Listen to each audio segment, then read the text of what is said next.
ഇങ്ങനെ വന്ന് നോക്കി നിൽക്കാതെ.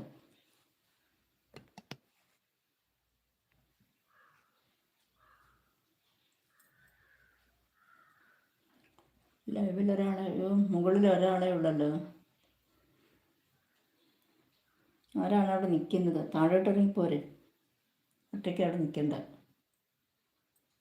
ശിവ, ചേച്ചി വല്ലവരുടെയും വീടിൻ്റെ മുമ്പിൽ പോയി അപ്പയിട്ടിട്ട് കുറച്ച് ആ വീട്ടുകാർക്ക് സഹിച്ചുകൂടെ? എന്നെ ചീത്ത പറയുന്നത് എന്തിനാ എന്ന് ചോദിക്കുന്ന പോലെയാണ് ചിലരുടെ കാര്യം.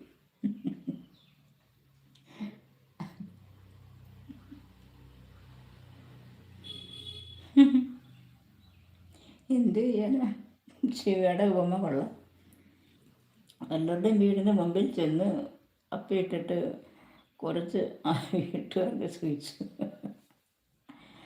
എന്നെ ചീത്ത പറയുന്നത് എന്തിനാ എന്ന് ചോദിക്കുന്ന പോലെയാണ് ചിലരുടെ കാര്യം. അതെ, അവിടോട്ട് എന്നെ ആവേശം കാണിച്ചത് പിന്നെ ചീത്ത വിളിക്കുന്നത് എന്തിനാ?